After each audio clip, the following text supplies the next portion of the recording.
Good day everyone, and welcome to our webinar for June 2025.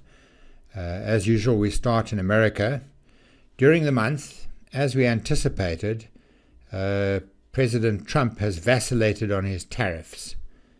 This has resulted in a significant recovery on Wall Street, which you can see on your screen now. Coming from this low point, it has recovered substantially.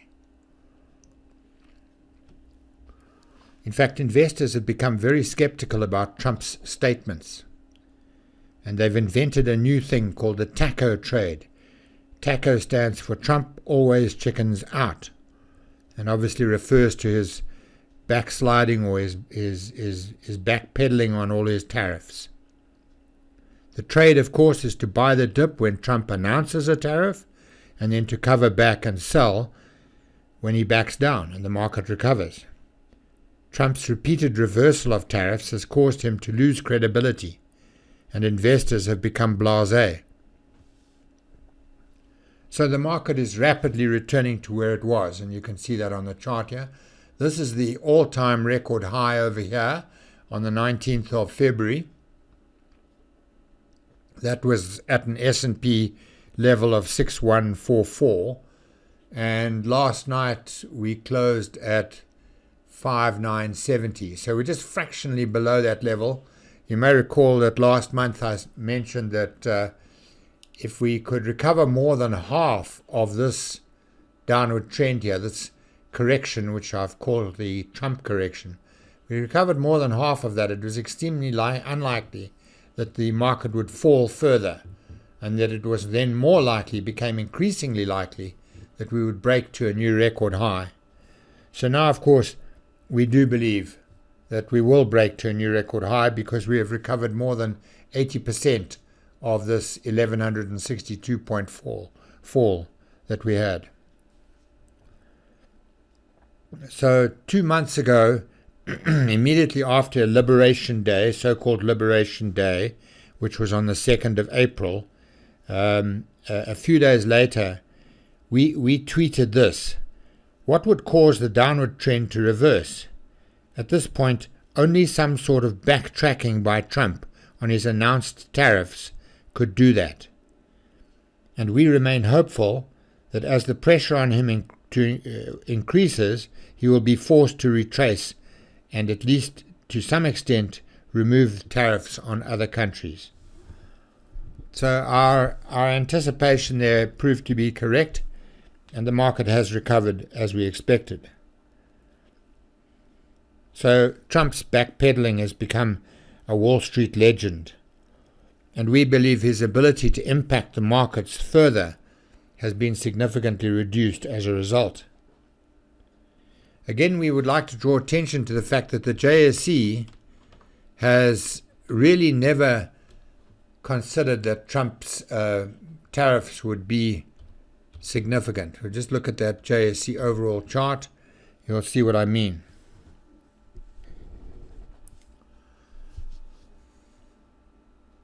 Sorry, it's just coming up now. There we are. You can see here that this is the low point that the markets reached on the 7th of April. That was the day that we posted that tweet, which I've just read to you.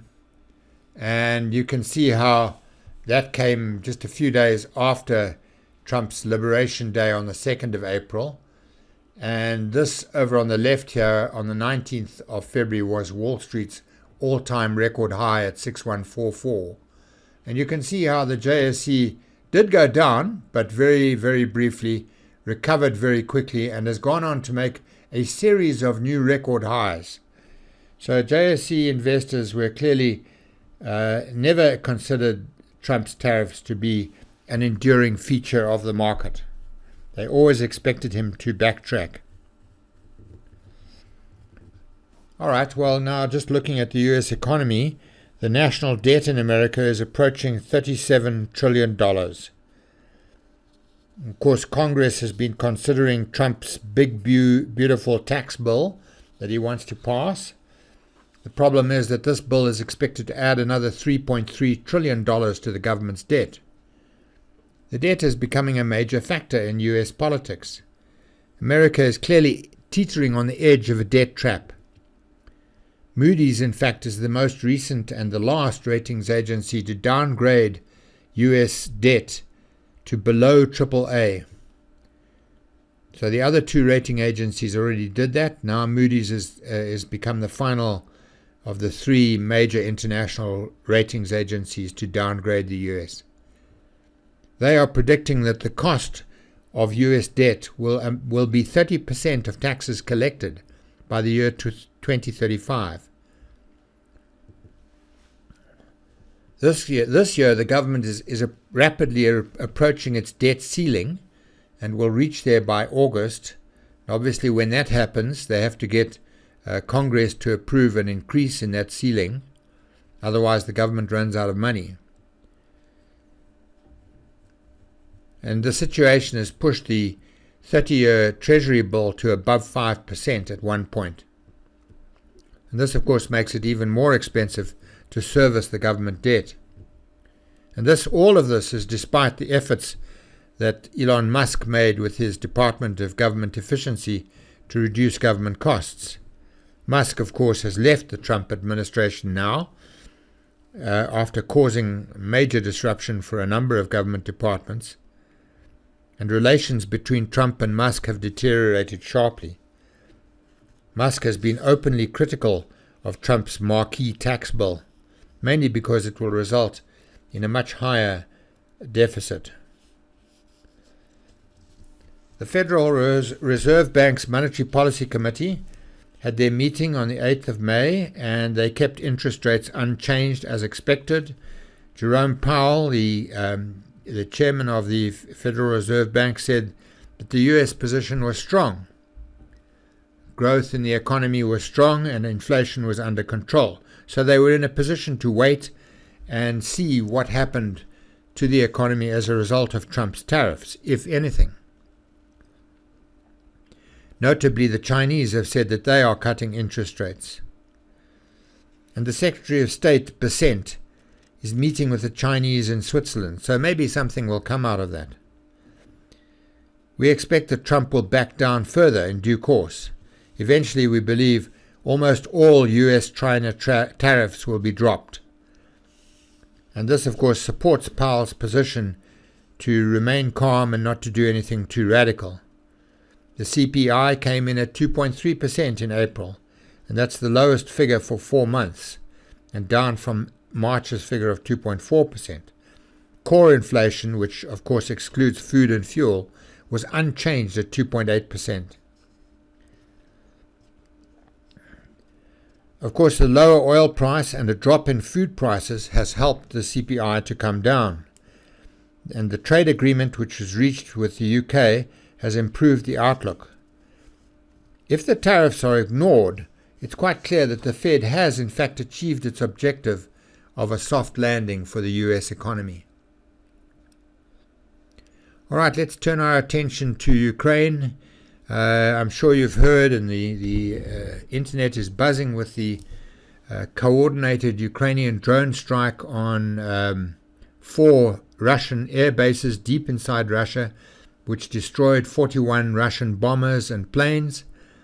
This shows the incredible technological advances achieved by Ukraine, and it also shows that Russia has got no moles inside the Ukrainian administration, because they knew nothing about this at all, nor did anybody else. And the loss of planes is estimated to have cost Russia as much as $7 billion, and it's about 1/3 of their air force. So this is a major, major strike by Ukraine. Russia, of course, has also been increasing its drone and missile attacks on Ukraine. The other day they sent in 472 drones and missiles. Ukraine manages to stop quite a few of those, but some get through, and obviously that results in more damage and more deaths. Russia is also apparently amassing troops for a major summer offensive. Both sides are increasing their monthly conscription to get more troops. Russia, of course, has far more men, but Ukraine's troops are much more motivated and they are better equipped and supported. Ukraine is getting increasing military and financial support from Europe, Most notably, Germany is increasing support and also rearming itself rapidly. It is committed to supplying Ukraine with an additional 7 billion euros in aid this year, and it's helping Ukraine to build long-range missiles inside the country. Analysts are saying that the Ukraine war has got Germany moving again. They say that the Ukraine war has woken the sleeping giant. As we all know, Germany can be a very significant problem if it's militarily active. Germany's increased military preparedness must be bad news for Putin. In our view, Russia's summer offensive, if it ever happens, will probably be their last. The Russian economy cannot afford to continue paying for this war. The Russian people are nearing the limit of what they will tolerate. The new conscription is of 160,000 men and will severely damage morale inside Russia. There are, of course, talks going on between Ukraine and Russia in Istanbul, but those talks seem to be a completely non-event. Trump apparently has lost interest in trying to achieve peace in Ukraine, and Europe has taken center stage, especially the so-called coalition of the willing. They have agreed with President Zelensky that the first step towards peace must be an unconditional ceasefire. But Putin does not want to do that. He does not want a protracted ceasefire, because then it will be extremely difficult for him to control his troops during a ceasefire if it lasts for any period of time. He will also, of course, face mounting opposition inside Russia. So things there are moving along. Okay, let's turn our attention now to South Africa. Just look at a few political developments. Tony Leon, who you may remember was the previous leader of the Democratic Alliance, says that the government of national unity is subject to stress. He says that stress comes because economic growth is not part of the ANC's orthodoxy, not part of their policy strategies. He says two major events which are coming up will endanger the GNU. The first is the local government elections in 2026 or 2027, and the second one is the ANC's elective conference in 2027. He says that if Paul Mashatile is elected as president in 2027, the GNU will most probably collapse. It's well known that Mashatile and Gwede Mantashe are fiercely opposed to the DA, and they want it out of the GNU. Of course, violence is a part of everyday life in South Africa. We know this. In the last 3 months of 2024, there were 76 murders a day in South Africa and 128 rapes per day. These figures show that policing in this country is of a very low standard. The police are poorly trained, badly equipped, and often themselves corrupt. The level of crime is a disincentive to foreign direct investments, which we very badly need in this country. Trump and Musk's allegations of anti-white racism is clearly unfounded. And crime, of course, in this country is against all races. It's completely race-free. It doesn't consider race at all. It's only concerned with whether you have assets for it to steal. Nonetheless, crime is a major problem, and the DA leader Steenhuisen backed up President Ramaphosa in front of Trump to show that this is a multiracial leadership in South Africa under the GNU. Now it remains to be seen whether that is enough for us to maintain our duty-free status under the African Growth and Opportunity Act. Let's hope it is. All right, there's a Sustainable Infrastructure Development Symposium in Cape Town last week, and it was used to launch the construction book for the year. That book shows that there are 250 construction projects worth about 238 billion rand. The government is planning to spend about R1 trillion on construction over the next 3 years. The symposium was addressed by President Ramaphosa, who who is, of course, back from his highly successful trip to meet Trump in the United States. He's very much in favor of black economic empowerment in South Africa. And black economic empowerment, of course, is entrenched in our law in this country, and it requires companies to achieve certain levels of black ownership, management, skills development, and supply to redress the imbalances of the past. Companies are required to submit an annual BEE progress report, but only about 1/3 of the JSE-listed companies are actually doing that. Ramaphosa, as I said, is a strong supporter of BEE.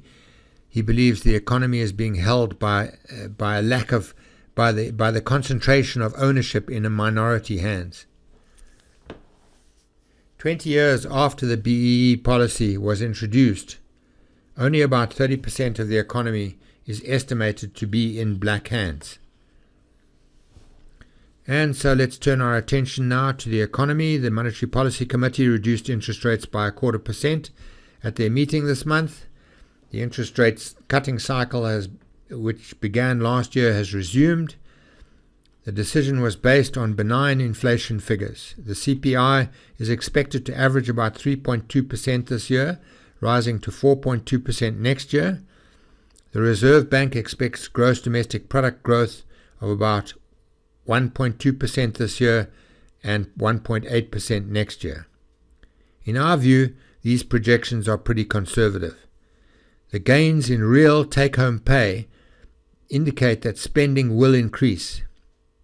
The Monetary Policy Committee's decision was, of course, impacted by Trump's backpedaling on tariffs. The MPC also expects a further 0.25% decline in interest rates before year end.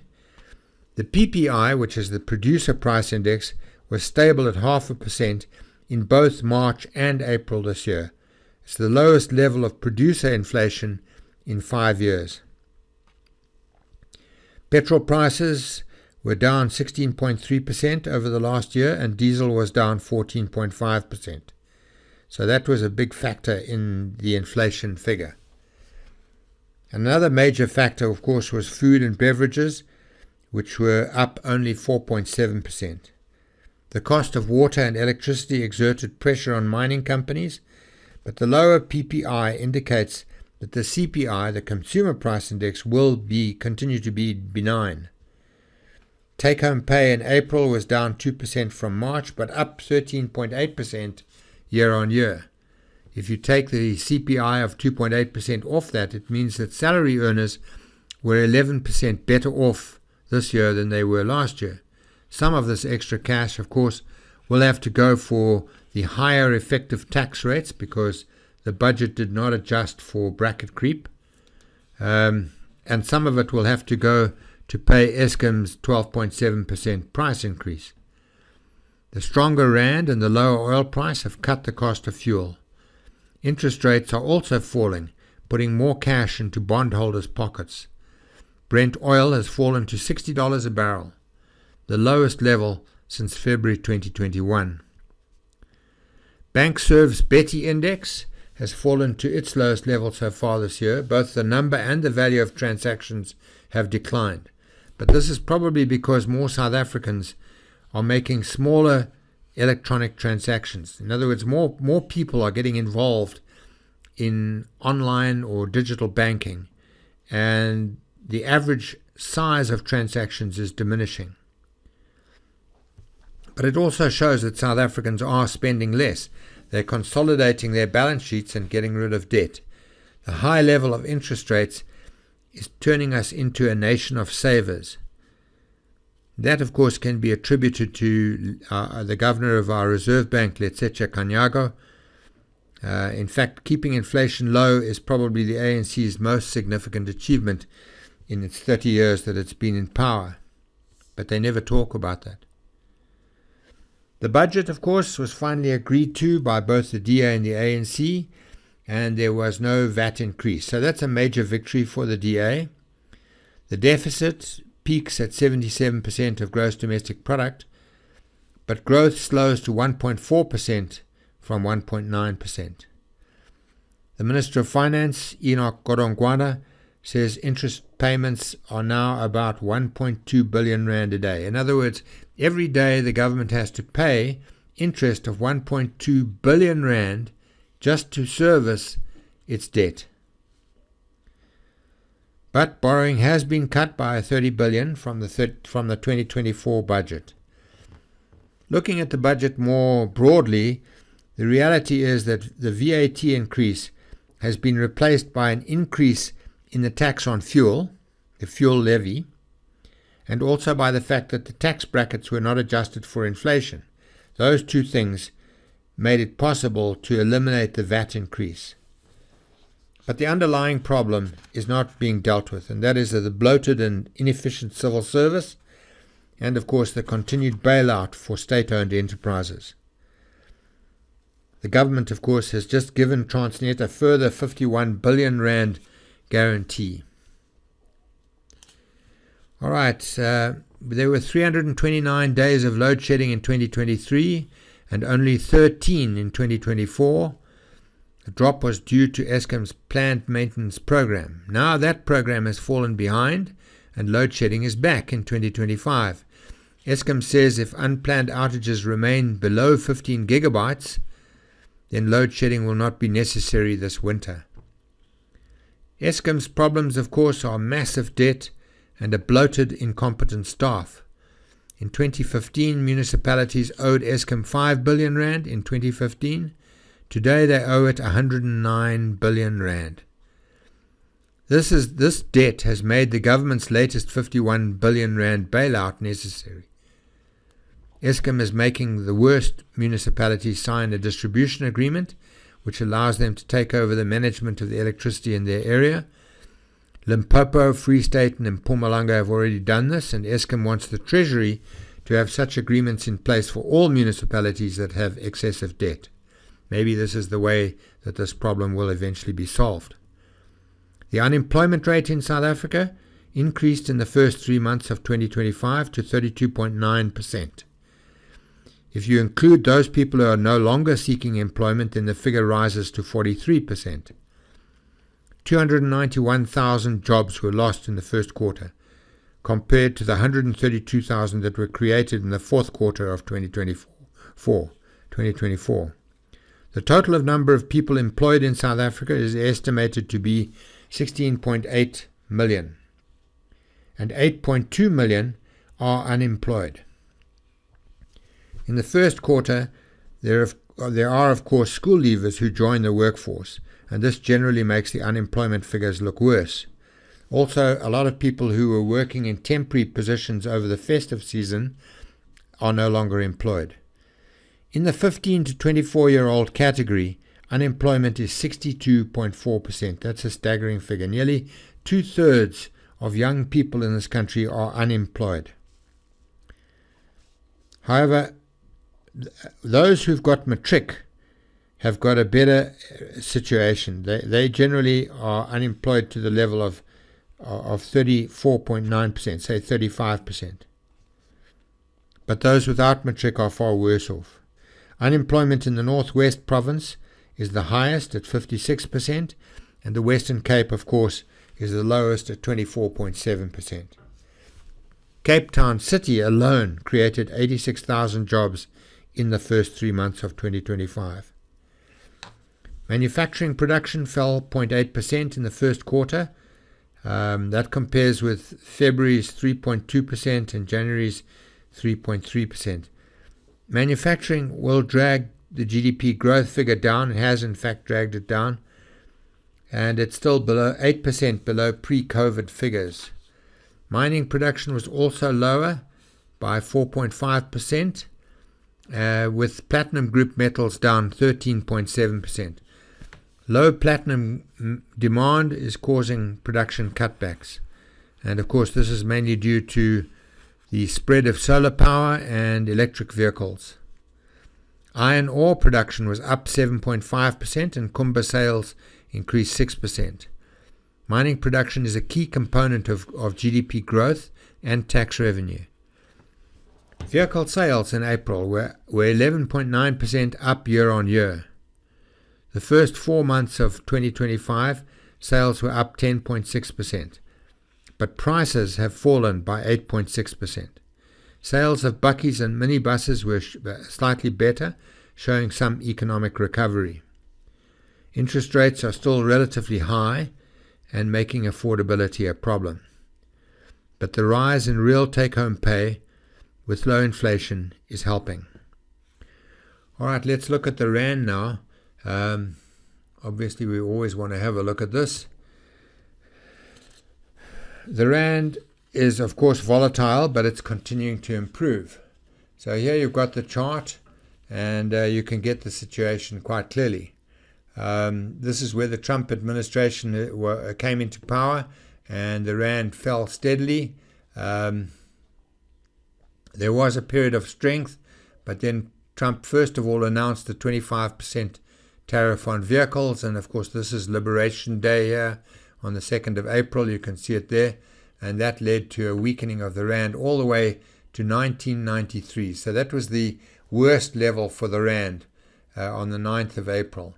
After that, Trump started backing off and the rand began to improve. Of course, whenever these tariffs started to really scare investors overseas, they moved from risk on to risk off, and that usually means that they sell out of emerging market currencies, and the rand is the number one emerging market currency, so it always takes a hit. What you can see, however, is that Trump's backpedaling has resulted in the rand moving below this resistance level at 1880, and it's now trading right down here at 1789. So hopefully the strengthening trend will continue. We believe it will. Some of that strength, of course, is due to the fact that the final budget was agreed in the GNU. Our government bonds, of course, continue to offer a very good real return to overseas investors due to our low inflation rate. So we believe the rand will continue to strengthen, and that, of course, will be beneficial for inflation in this country as well. All right, let's look at some commodities now. I want to begin by looking at copper. So here's the copper price. Just want to put more data on the screen here. Okay, there it is, 10 years. Well, we can put even more on here. All right, so you can see here, this is all the data I have on copper. I'll just go to a price chart to make it simpler. This is the subprime crisis. You can see this sharp downward trend here, then a big sharp recovery.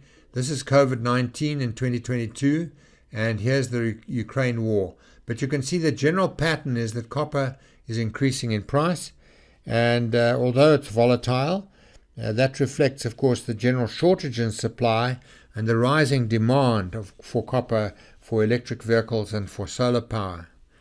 The United Nations says that about 250 billion rand will need to be invested in copper, in the production of copper, the mining of copper, in order to meet demand by the year 2040, when demand is expected to be about 40% higher than it is today.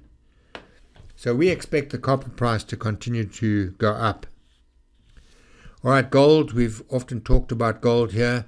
Just put a chart on the screen here for you. Okay, this is the 5-year chart. You can see there was a long period of time when there was a ceiling on the gold price at $2,060 an ounce. That was broken in March of 2024, and we actually drew your attention to it in the confidential report. Since then, there's been a strong upward trend. The all-time record has gone up now from when I put this note in here. So we can take that out. And right now, gold is trading at $3,345 per ounce. So it's an all-time record high. That, of course, has affected things like the Kruger Rand. The World Bank is predicting that global trade tensions will continue this year and next year.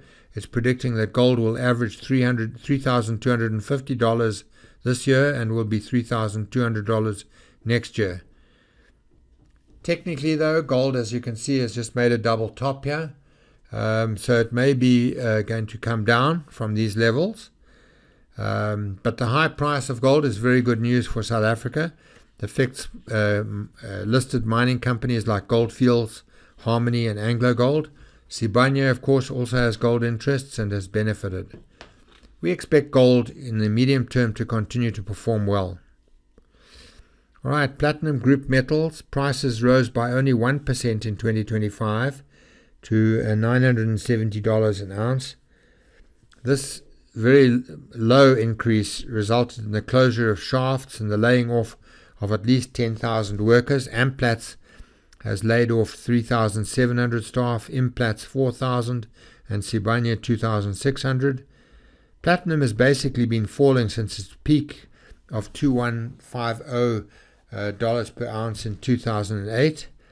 It found some support at $850 and has recently spiked up, as you can see. This is still gold. Let me put the platinum chart up there. It spiked up to 1,094. So here you can see the platinum price. There it is, up at now 1,073. So maybe it's going to move up now, because there obviously is a shortage of supply in the industry. Rhodium is the only platinum group metal that has really performed well. Palladium is down 5%, but rhodium is up 8%. Of course, the increase in Eskom prices has not helped the platinum industry. Okay, the coal industry. South African coal industry is in a long-term downward spiral. Renewable energy is steadily replacing fossil fuels worldwide. The sector employs about 150,000 people, mostly in mining, and various mines are closing down. In 2022, Komati closed down. Hendrina, Grootvlei and Camden are all set to close by 2030. Renewables in 2010 were about 2% of the total energy in South Africa. They're now about 20%, so that'll give you an idea of which way this trend is headed. All right, let's look at some companies. First of all, there's a new listing. It's called Shuka Minerals, S-H-U-K-A, Shuka Minerals. It's a mine operator and developer. It listed on the 22nd of May, just a couple of weeks ago, and it owns the Rukwa coal mine in Tanzania, and it's looking for $150,000 in capital to reach a production level of 5,000 tons a month. After that, it wants a further $1 million to take production up to 7,500 tons a month. It's also looking at buying into copper, zinc and lead in Zambia and South Africa and other countries in Africa. Obviously, this is a startup mining venture in politically third world countries, which makes it relatively risky. And of course, we all know that coal is in decline, so I don't think it's a great option personally. All right, now one of our favorite shares, Lewis, has been a favorite share of ours for quite a long time. Now, Lewis, let's just put even more data on the screen here. Okay, we first recommended this share in September 2020. At that point, it was trading for about 1,500, for about 15 Rand something, 15 Rand 40. Then we added it to the winning shares list on the 1st of December 2023 at 41.50, and it closed last night at 83 Rand, 83.07. Obviously, it's a furniture outlet. It has a chain of 918 stores selling furniture and appliances. Customers are mostly from lower income groups, and they're buying these things on credit. The recent results for the year to the 31st of March show revenue up 13.5% and headline earnings per share up 60.3%. The store footprint increased by opening 33 new stores, and then they got another 16 stores from their acquisition of Real Beds, which they bought this year. It's got a very strong balance sheet with a net asset value of 5.1 billion Rand and debt of 854 million. It's growing both organically and by acquisition. We first recommended it, as I said, in September 2020 when it was 15 Rand 40. and today it's 83 Rand. So there you go. That's been a great investment, a long-term investment. No need to sell these shares. We believe they will continue to perform well. All right, Altron. This has also been a favorite share of ours for quite a while. It's an information and communications company which was started by Bill Fenter in 1965. On the 17th of February, it announced the listing of Bytes on the London Stock Exchange. That was on the 17th of February 2020. And you can see on the left-hand side of the screen, you can see over here the cliff that put into the share price chart. That's caused by the separate listing of Bytes. And then after that, the share drifted down for quite a long time and then started to move up. We added it to the winning shares list on the 15th of November 2023 at 9.49. And since then, it's been in a strong upward trend. You can see that it closed last night at 23.41. So it's doing very well. It's more than doubled over that time period. All right, so the results for the year to the 28th of February 2025, revenue was up 3%, but headline earnings per share were up 73%. The company said Altron FinTech delivered strong profitability growth, with EBITDA up 38% to 457 million, driven primarily by strong growth in the small-medium enterprises section, the customer base, and increased volume and value of debit orders. So this company is doing very well. It's got a high level of annuity income, passive income, and it's in the service industry, so it has a limited working capital problem, and the share is going up very nicely. We believe it will continue to go up. We added it, as I said, to the winning shares list in November 2023, and so far it's gone up 148% from there, which is roughly 96% per annum. All right, Santam, another one of our great favorites. This share is a diagonal share. Why do we call it a diagonal share? Well, because if you put the long-term chart on the screen here, as you can see, it goes from the bottom left-hand corner of the screen to the top right-hand corner over decades. On this long-term chart, I've marked the 1987 crash over here, the dot-com crash in 1998, the subprime crisis in 2008, COVID-19 over here, the Ukraine war over here in 2022, and Trump's correction, which you can see just there in the chart. But the share's gone to new record highs. This chart shows you 39 years of Santam's share price. Throughout all that time, Santam shares have just basically kept on going up. On the 15th of June 1986, which is a long time ago, you could have bought these shares. You could have bought these shares for 90 cents a share. Today, they are 420 Rand a share. So that gives you an idea of the benefits of long-term investment. Also, of course, they've been paying dividends. Last year, they paid out a dividend of 15 Rand 20 per share. So it's been a fantastic investment. In an update for the 3 months to 31 March 2025, they reported a return on capital of 30% per annum. That's an extraordinary achievement for such a big company. Obviously, they're a short-term insurance company that operates in Africa and overseas.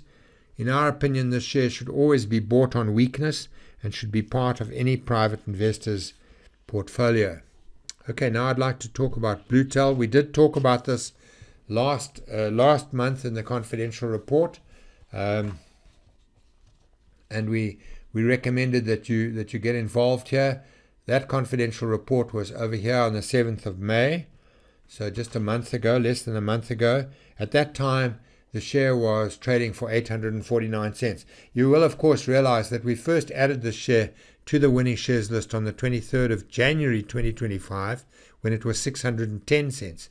Then we recommended it again in our confidential report last month, and since then it's gone from 849 cents up to where it closed last night at 1212 cents.